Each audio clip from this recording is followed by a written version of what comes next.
नमस्कार। आज के इतिहास शिक्षण में मैं डॉक्टर जसपाल सिंह खत्री, प्रवक्ता विद्यालयी शिक्षा, आपका हार्दिक स्वागत करता हूं। हम आज जो अध्ययन करने जा रहे हैं, तो कक्षा 11वीं की पुस्तक, इतिहास की पुस्तक, विश्व इतिहास के कुछ विषय, 3 महाद्वीपों में फैला हुआ साम्राज्य, इस पर हम चर्चा करेंगे। हमारी चर्चा के जो बिंदु हैं वो ये रहेंगे कि रोमन साम्राज्य के जो सामाजिक श्रेणियां हैं वो किस प्रकार से थी, और वहां पर जो विभिन्न समाज के आर्थिक जो वर्ग थे उनकी आर्थिक स्थिति किस प्रकार से थी। हम आगे चल करके हम देखेंगे कि परवर्ती पुरा काल अर्थात चौथी शताब्दी और उसके बाद के कौन कौन से अभिलक्षण रोमन साम्राज्य में परिलक्षित हुए। तत्पश्चात हम रोमन साम्राज्य के जो पतन के कारण हैं उनको समझेंगे। इस प्रकार हमारे अध्ययन का यह मेन पॉइंट रहेंगे। हम चलते हैं कि जो सामाजिक श्रेणियां हैं, तो वो किस प्रकार की सामाजिक श्रेणियां थी, उस पर हम यहाँ पर कुछ चर्चा करेंगे। जैसा कि मैंने आप शुरू में बताया, या आप लोग जानते हैं कि रोमन साम्राज्य जो है वह विविधताओं से भरा हुआ था, क्योंकि वह 3 महाद्वीपों तक विस्तारित एक बड़ा साम्राज्य था, जिसके मध्य में भूमध्य सागर था और यूरोप का वो दक्षिणी हिस्सा था, उत्तरी अफ्रीका था, पश्चिमी एशिया था, और इसके पश्चिम में यह अपने चरम के समय पर आयरलैंड तक यह विस्तार लिए हुए था।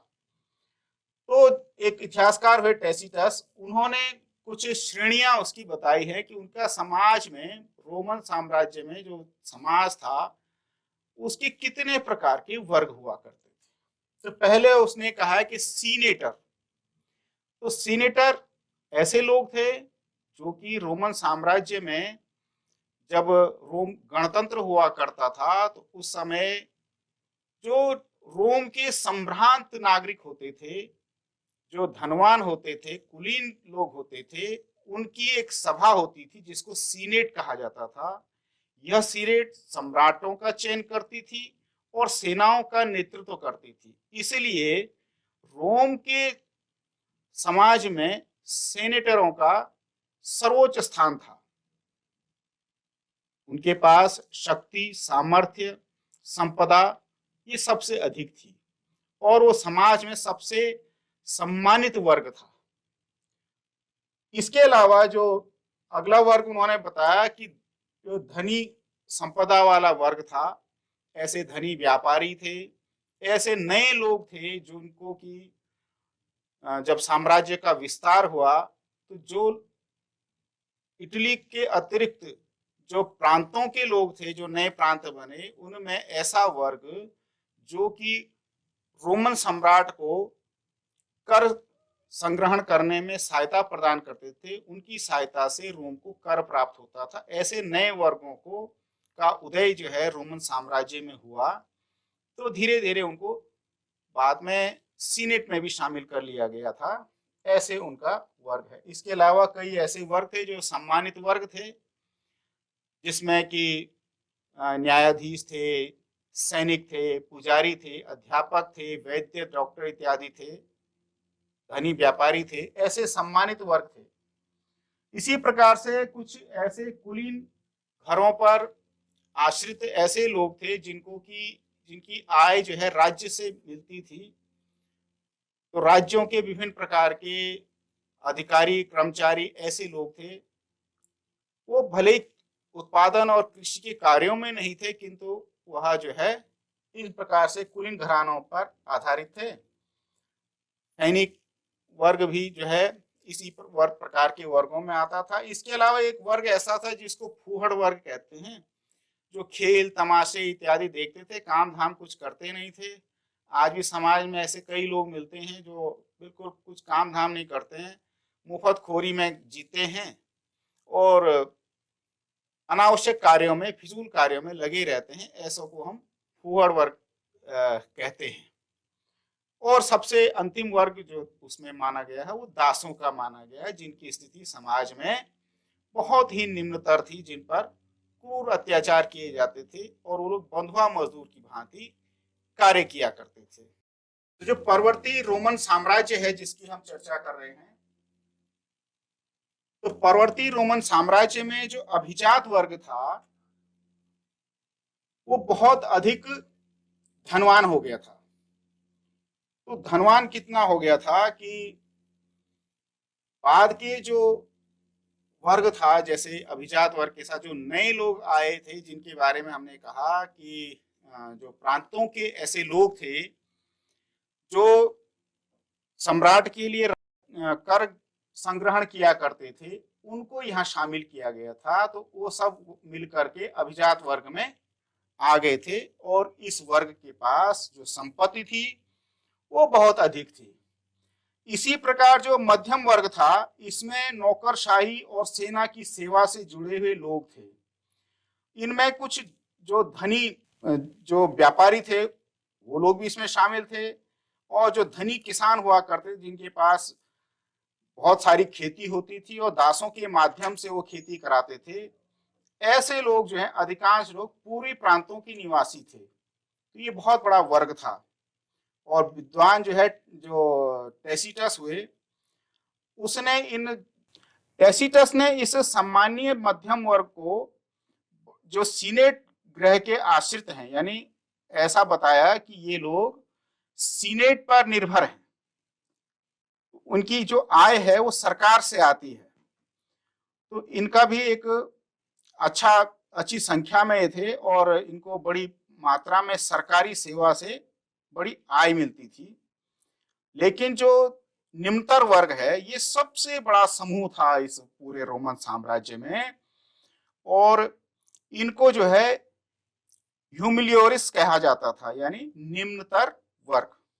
तो इसमें जो ऐसे ग्रामीण श्रमिक शामिल थे जो खेती करते थे खुद, और दूसरा ये लोग जो है बड़ी बड़ी जागीरों में जो है इनको नियोजित किया जाता था, ऐसे भी ये लोग थे, यानी काम करने वाले लोग थे। जैसे औद्योगिक और खनन प्रतिष्ठानों में लगे हुए जो श्रमिक थे वो भी इसमें आते थे। तो ये लोग जो हैं प्रवासी कामगार जो अनाज तथा जैतून की फसल की कटाई और निर्माण उद्योगों के लिए जो अपने श्रम की पूर्ति करते थे, इनके अलावा जो शिल्पकार इत्यादि जो नगरों में बड़ी मात्रा में ऐसे निर्माण कार्यों में लगे हुए थे, शिल्पों का कार्य करते थे, उन लोगों का भी इसमें ये निम्नतर वर्ग में इनको शामिल किया जाता था। तो जो भी थे ये मजदूरी पाने वाले, जिनको हम दास इत्यादि रूप में ले लेते हैं, उनकी तुलना में ये थोड़ा खाने पीने वाले लोग थे। इनको पर्याप्त मात्रा में या उनकी भरण पोषण लायक जो है उनको भोजन पोषण इत्यादि सब जीवन की अच्छी अवस्थाएं इनको मिलती थी, भले ही ये निम्नतर वर्ग इनको माना जाता था, मध्यम वर्ग के भी नीचे। लेकिन जो रोमन समाज में जो दास थे उनकी स्थिति बहुत ही दयनीय थी। और जो रोमन साम्राज्य था, इसमें कालांतर में हम देखते हैं कि भ्रष्टाचार का बहुत अधिक बोलबाला हो गया था, और बड़े बड़े अधिकारी और ये जो राज्य पर निर्भर लोग थे, ये जो हैं बड़ी मात्रा में रिश्वतखोरी इत्यादि ये सब करते थे। तो इनके पास जो है कई लालच और रूठ खसोट के कारण ऐसे कई गवर्नर जो हुआ करते थे, वो उनकी बड़ी आलोचना भी जो है की गई है भ्रष्टाचार के कारण। और जो इतिहासकार हैं उन्होंने इनके काले कारनामों की बड़ी आलोचना की है। तो वो लोग उन सम्राटों की भी बड़ी आलोचना करते थे जो ऐसे लोगों को दंडित नहीं करते थे, और जब उल्टा जो है जो इनका विरोध करते थे, जो एक प्रकार से विरोध मार्च इत्यादि निकालते थे, उन पर जो है सरकार दमनात्मक कार्रवाई करती थी। तो ऐसा प्राय वहां देखने को मिला। दूसरा हम देख सकते हैं कि रोमन समाज में जो सब अभिजात वर्ग था उसकी आमदनी कितनी थी। तो थेब्स का ओलिम्पियोडोरस जो है एक इतिहासकार हुआ, वो लिखता है कि अभिजात वर्ग की कितनी आय होती थी। तो वो कहता था रोम के ऊंचे घरानों में से प्रत्येक के पास अपने आप में वह सब कुछ उपलब्ध था जो एक मध्यम आकार के शहर में हो सकता है। यानी एक ही के पास या प्रत्येक ही परिवार के पास उतनी सब चीजें उपलब्ध हैं जो किसी शहर में होती हैं। एक ही व्यक्ति के पास उतने संसाधन थे, उतना उसका उपभोग था।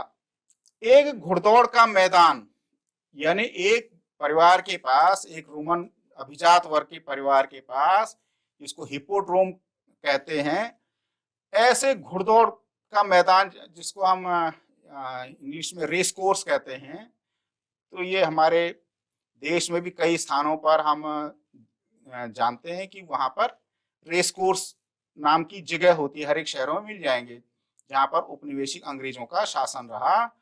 वहां वहां वो घोड़ों पर दौड़ा करते थे, रेस किया करते थे। इतना एक मैदान उसके पास होता था। अनेक मंच मंदिर यानी चर्च वगैरह जो है उनके पास होते थे, फव्वारे होते थे, ऐसे बाग बगीचे, बड़े स्नानागार उनके पास उपलब्ध होते, इतनी सारी संपत्ति उनकी होती थी।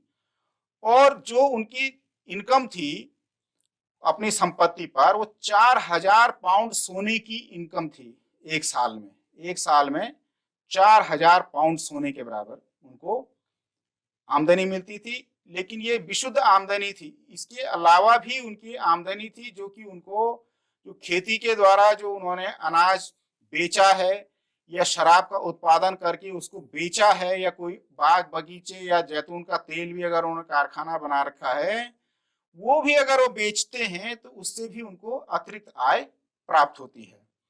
तो ये आय जो है, जो इसको बेचने पर सोने में प्राप्त आय के 1/3 के बराबर आमदनी हो सकती थी। यानी अगर 4,000 पाउंड सोना उनको साल में मिल रहा है तो लगभग 1,500 पाउंड जो है, 1,000 से 1,500 पाउंड के बीच में उनको ये अतिरिक्त इनकम जो है वो इससे प्राप्त होती थी, जो 4,000 के अतिरिक्त है। यानी लगभग जो है 5,000 से 5,500 पाउंड सोने के बराबर उनको आय प्राप्त होती थी।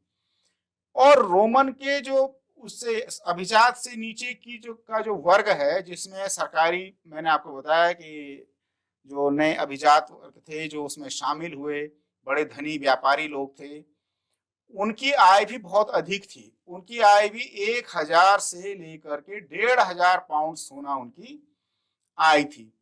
इस प्रकार से हम अंदाजा लगा सकते हैं कि रोम के लोगों की कितनी अधिक समृद्धि थी। और ये खास तौर से, जैसे एक अनुमान के अनुसार इनकी संख्या शुरुआत में जो सीनेटर थे वो अभिजात थे, तो उनकी संख्या 1,000 थी। यानी 1,000 परिवार थे, 1,000 सीनेटर थे, तो 1,000 परिवार उनके तो रहे ही होंगे जिनकी आय इतनी अधिक थी। बाद में जो सीनेटरों की संख्या बढ़ती गई, जैसे जैसे रोमन साम्राज्य का विस्तार होता गया, तो सीनेटरों की संख्या भी स्वाभाविक रूप से बढ़ती रही। तो इस प्रकार से इनकी आय जो है बढ़ती रहती थी। अब हम दूसरी अवस्था में जाते हैं कि जब रोमन साम्राज्य जो है ढलने लग गया था। तो ये समय आता है कि जब चौथी से जो 7वीं शताब्दी का रोमन साम्राज्य है, उस समय जो है कई परिवर्तनों से रोमन साम्राज्य गुजर रहा था। तो इन परिवर्तनों में क्या थे कि सामाजिक और सांस्कृतिक परिवर्तन कुछ नए प्रकार से परिलक्षित हो रहे थे। तो इसके दौरान क्या है कि इस समय जो हो रहा था उन हलचलों में, तो इस जो चौथी से 7वीं शताब्दी का समय है, इसको हम परवर्ती पुरा काल कहते हैं। जैसा कि पहले बताया है हमने कि जो तीसरी शताब्दी है उससे पहले का रोमन साम्राज्य, वह पूर्ववर्ती काल कहते हैं उसको। और तीसरी शताब्दी से के बाद वाला समय, यानी चौथी से आगे का जो समय आता है, उसको हम परवर्ती काल कहते हैं। रोमन साम्राज्य के विकास का इतिहास में ये अहम चरण है तीसरी शताब्दी। यानी चौथी शताब्दी से लेकर के 7वीं शताब्दी का जो समय है उसको हम परवर्ती पुरा काल कहते हैं। अब इसकी क्या स्थिति थी कि इस चौथी शताब्दी से लेकर के और 7वीं शताब्दी तक रोमन साम्राज्य के पतन के लक्षण दिखने लग गए थे। अब यह कई प्रकार की सांस्कृतिक और आर्थिक हलचलें यहाँ पर होने लग गई थी। तो इसके कारण क्या हुआ कि लोगों के धार्मिक जीवन पर अनेक महत्वपूर्ण परिवर्तन हुए। क्यों क्यों परिवर्तन हुए? क्योंकि जो सम्राट कॉन्स्टेंटाइन था, जो कि चौथी शताब्दी में हुआ 330 ईस्वी में, उसने लगभग जो है ईसाई धर्म को राजधर्म बना दिया था। और दूसरा, इस समय इस परवर्ती पुराकाल की दूसरी विशेषता थी कि इस समय जो है एक नई शक्ति का उनके रोमन साम्राज्य के पूर्व में यानी अरब में इस्लाम का उदय हो गया था। और इस्लाम ने जो है असाधारण रूप से, जब पैगंबर मोहम्मद की मृत्यु हुई तो उसके यानी 632 ईस्वी में उनकी मृत्यु हुई, उसके केवल 10 वर्षों के अंदर ही उन्होंने पूरे अरब प्रायद्वीप को जीत लिया था। एक धार्मिक उत्साह के रूप में उन अरब के सैनिकों ने इतने बड़े भूभाग पर एक धार्मिक और राजनीतिक गठबंधन के द्वारा धार्मिक जोश से भरपूर होकर के उन्होंने एक विशाल साम्राज्य चुनौती के रूप में रोमनों के सामने जो है खड़ा कर दिया था। तो इसके कारण से क्या हुआ कि रोमन साम्राज्य का जो विस्तार था वो रुक गया था। इसके अलावा एक सम्राट हुए, सम्राट डायोक्लिशियन। उसके समय में और कुछ परिवर्तन इस तरह से उन्होंने किए। उसने क्या किया कि साम्राज्य का आकार जो है वो छोटा कर दिया। उसने जो अनावश्यक क्षेत्र थे जो रोमन साम्राज्य पर लाभ के बजाय हानि दे रहे थे, और सीमा के पार के जो इलाके थे उनको उसने धीरे धीरे करके छोड़ दिया और अपने साम्राज्य का आकार छोटा कर दिया।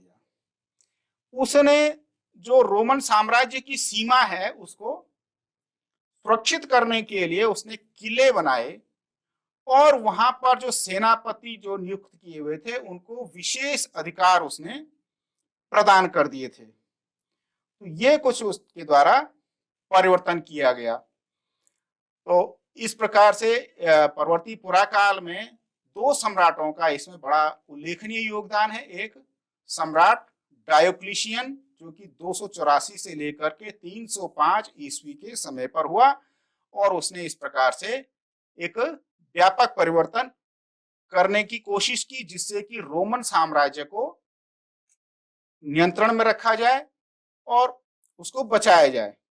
इसी प्रकार से दूसरे सम्राट हुए कॉन्स्टेंटाइन।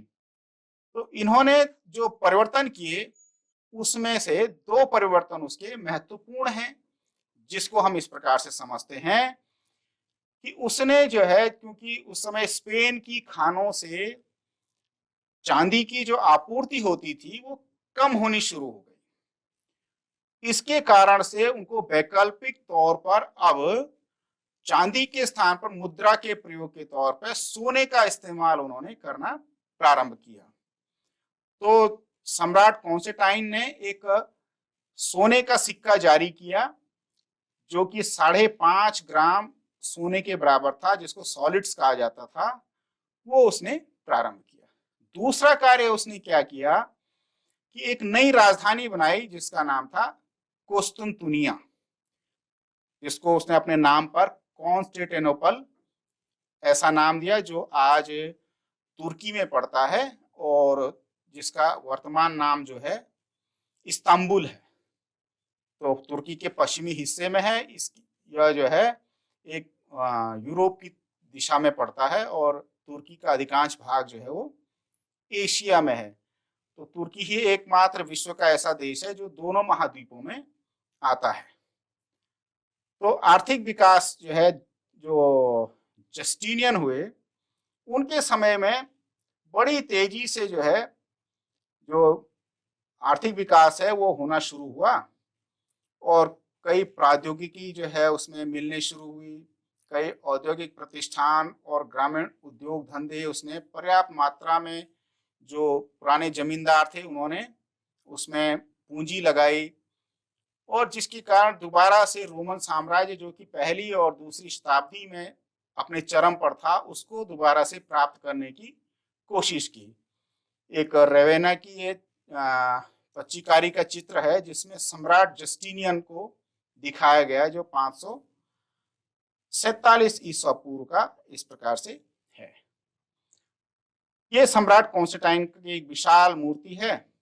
यही वो सम्राट कॉन्स्टेंटाइन है जिन्होंने की व्यापक स्तर पर रोमन साम्राज्य में बदलाव किए और नई राजधानी जो बनाई, जिसको हम क्या कहते हैं, कुस्तुनतुनिया कहते हैं, और एक सिक्का चलाया कॉन्स्टेंटिनोपल, और साथ ही साथ इसने ईसाई धर्म को राजधर्म घोषित किया।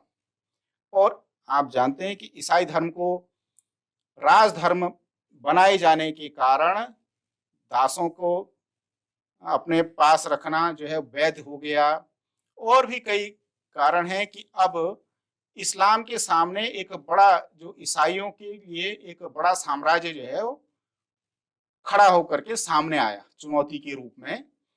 तो एक प्रकार से इस्लाम के विस्तार को काफी समय तक उसने रोकने की कोशिश की। और जो कॉन्स्टेंटाइन ने सुधार किया उसमें यह भी था कि उसने एक नई राजधानी जो बनाई थी, पूर्वी क्षेत्र की राजधानी थी। साम्राज्य जो है, रोमन साम्राज्य दो हिस्सों में बंट गया था, एक पूर्वी रोमन साम्राज्य और एक पश्चिमी रोमन साम्राज्य। तो जो पूर्वी रोमन साम्राज्य है उसकी राजधानी, नई राजधानी उसके नाम पर थी कॉन्स्टेंटिनोपल। तो कॉन्स्टेंटिनोपल जो है, ये इस राजधानी और इस क्षेत्र को कालांतर में कहा गया इसको बाइजेंटाइन साम्राज्य। तो यह पूरे रोमन साम्राज्य था जो कि बाइजेंटाइन साम्राज्य कहलाया, जिसके सामने फिर ये नई चुनौती थी। अब नई चुनौती क्या आती है रोमन साम्राज्य के सामने? तो छठी शताब्दी में महामारी फैलनी शुरू हो जाती है। प्लेग के द्वारा बड़ी मात्रा में लोगों की हानि होती है, और उससे जो है पूरा रोमन साम्राज्य जूझता है। तो पूरा भूमध्य सागरीय प्रदेश जो है इस महामारी के प्रकोप में आ गया था। यह 540 के दशक की बात है। तो उसके बाद क्या हुआ कि जो पश्चिमी साम्राज्य है, जो जिसकी राजधानी स्वाभाविक तौर से रोम थी, तो उस पश्चिमी रोमन साम्राज्य का विखंडन प्रारंभ हो जाता है। जो जर्मन मूल की जो खानाबदोश जातियां थी, जिनको सामूहिक रूप से बारबेरियन कहा जाता था, जिसमें गोथ, वेंडल, लोम्बार्ड इत्यादि ये सब थे, इन्होंने पश्चिमी रोमन साम्राज्य के सीमाओं से आक्रमण करना प्रारंभ किया और धीरे धीरे करके उनके राज्यों को हड़पना प्रारंभ कर दिया। तो हालांकि जो स्पेन में जो विसिगोथ थे, उनको बाद में इन्होंने रिप्लेस कर दिया था। इसी तरह से गौल में फ्रैंकों का राज्य स्थापित हो गया। इटली के अधिकांश इलाकों पे लोम्बार्डों का राज्य स्थापित हो गया। तो ये कई प्रकार के जो पश्चिमी जो रोमन साम्राज्य है उसमें से जो महत्वपूर्ण राज्य बने, स्पेन में विसिगोथों ने राज्य बनाया, और फ्रैंक गौल में जो है, गौल जिसको फ्रांस कहते हैं आज, तो उसमें जो है फ्रैंकों ने राज्य स्थापित कर लिया, और जो इटली का अधिकांश भाग था उस पर लोम्बार्डो ने राज्य स्थापित कर दिया। और इनकी अवधि जो है ये छठी से लेकर के 8वीं शताब्दी तक ये धीरे धीरे करके ये सब होता रहा। इस प्रकार से जो पश्चिमी रोमन साम्राज्य था वो धीरे धीरे करके समाप्त हो गया।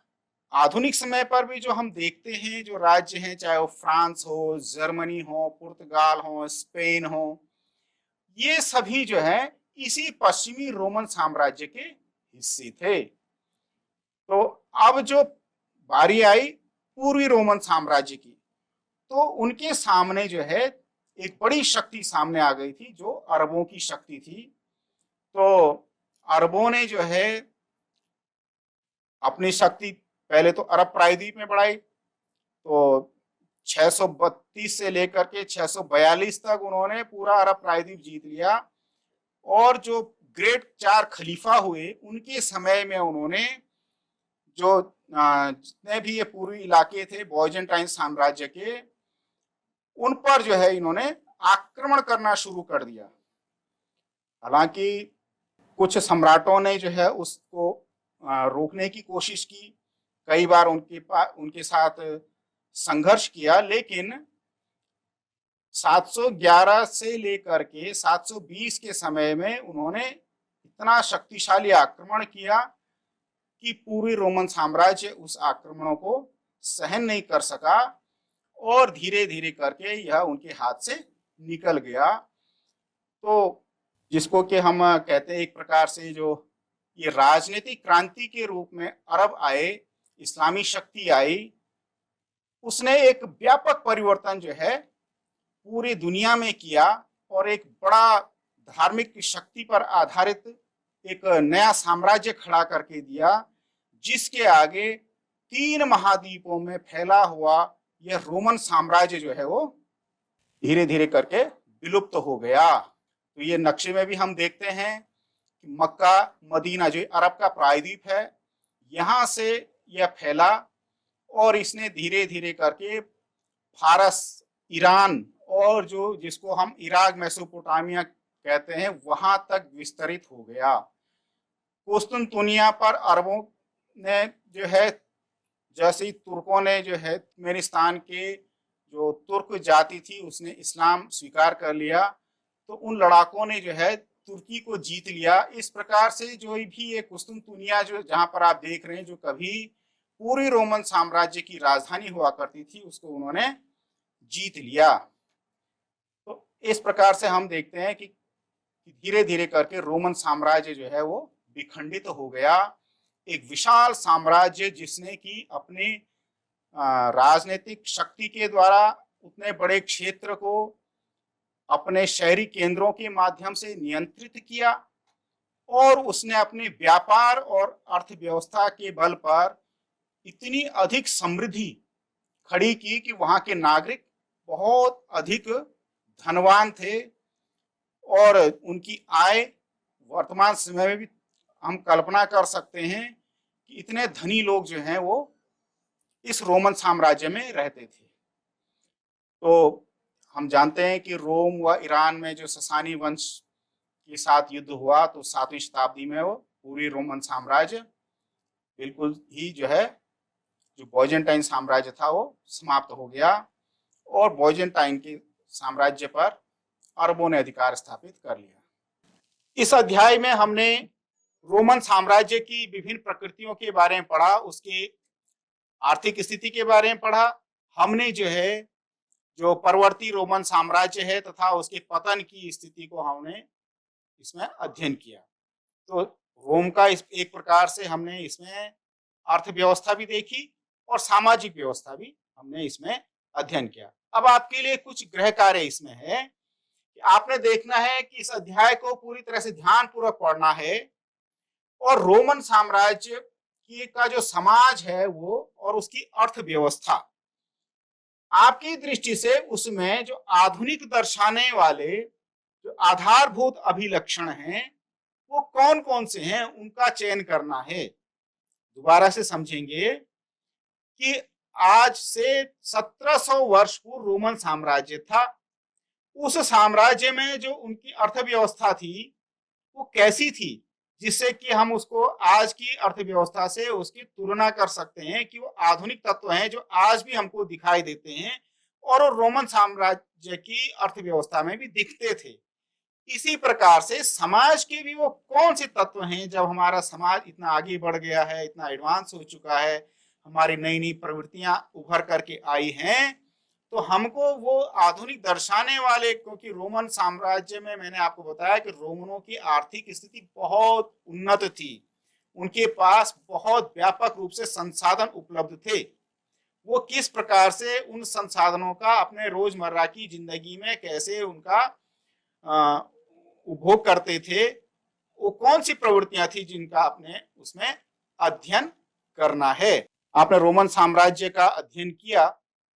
आपका बहुत बहुत धन्यवाद।